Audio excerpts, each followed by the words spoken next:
Hai guys, Assalamualaikum warahmatullahi wabarakatuh dan salam sejahtera. Bertemu lagi kita dalam Afi Project. Terima kasih kepada korang yang sudah klik video ni. Okey guys, sebelum tu kepada korang yang baru saja jumpa channel ini, selamat datang. Saya ucapkan sebenarnya channel ini mengisahkan tentang projek review serta projek-projek yang akan saya jalankan.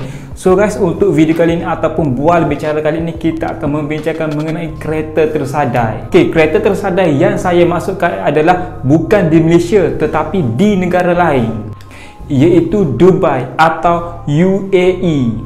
Dan kereta yang saya katakan ini sebenarnya majoritinya daripada kereta-kereta sport ataupun kereta-kereta hypercar. Dekat Malaysia benda ni susah sangat nak jumpa. Kalau korang tahu, korang boleh tinggalkan di ruang komen jika korang pernah nampak kereta di Malaysia, iaitu kereta supercar ini yang tersadai di Malaysia.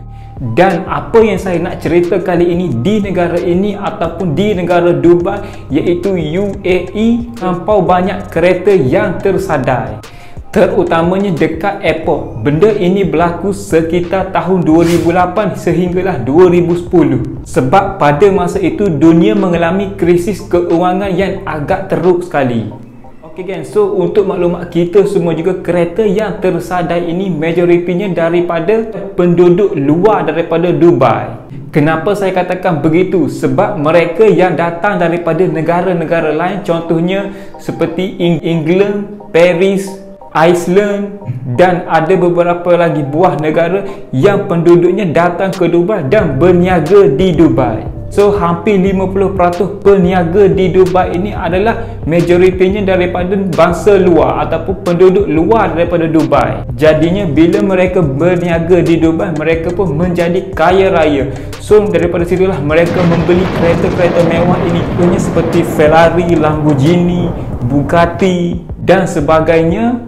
Itu untuk aset jenis kereta. So manakala aset daripada aset tetap pula, contohnya seperti rumah, bangunan, ada juga yang mereka beli. Dan pada tahun 2008, macam yang saya cakapkan tadi, dunia mengalami krisis keuangan yang agak teruk. So pada masa itu mereka-mereka yang hidup terlampau mewah ini tidak mampu membayar kereta, rumah dan sebagainya. Mereka telah pinjam daripada bank.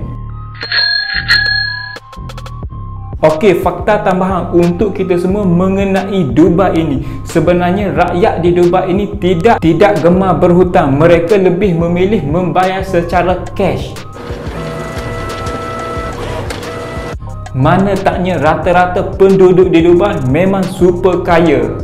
Jadi pada masa itu mereka yang datang ke Dubai ini kebanyakannya telah berhutang dengan bank negara Dubai. Kenapa boleh jadi kereta tersadai di airport? Sebenarnya undang-undang pada masa itu, jika mereka tidak dapat membayar hutang ini secara jelas, mereka akan dikenakan jail ataupun dikenakan lock up hampir bertahun-tahun. Jadinya mereka amat takut dan mereka pun mengambil keputusan untuk balik ke negara masing-masing. Jadi daripada situlah mereka ambil tiket one way dan balik ke negara masing-masing. Itulah kita boleh tengok banyak sangat kereta yang tersadai dekat airport Dubai. Okey, sebenarnya perkara ini berlaku pada tahun 2008 hinggalah 2010. Tetapi selepas daripada itu, kerajaan Dubai telah pun melonggar ataupun mengurangkan syarat-syarat di Dubai. Saya tak pasti syarat-syarat yang macam mana. Mungkin tiada lagi hukuman jail ataupun hukuman lock up itu. Okey, tak silap saya, mereka yang lari ini tidak dibenarkan masuk ke Dubai. Tetapi ada syarat-syarat yang tertentu yang mereka boleh lasaikan hutang mereka ini. Itu apa yang saya tahu. So jika korang tahu, korang boleh tinggalkan di ruang komen di bawah. Okey geng, pada tahun itu juga sebanyak 2,000 hingga 3,000 unit kereta yang telah ditinggalkan di airport. Itu anggaran untuk 1 tahun. Okey geng, so itu adalah sedikit sebanyak penceritaan saya mengenai kereta di Dubai yang tersadai.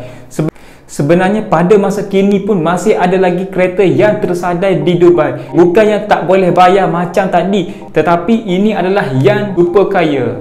Kenapa saya katakan begitu? Ada segelintir mereka yang di sana, jika kereta mereka rosak di tepi jalan, mereka akan tinggalkan kereta itu macam itu sahaja dan beli kereta baru. So itu apa yang saya tahu. Jika anda tahu lagi apa-apa mengenai di Dubai ini, anda boleh tinggalkan di ruang komen di bawah agar kita sama-sama tahu sekali.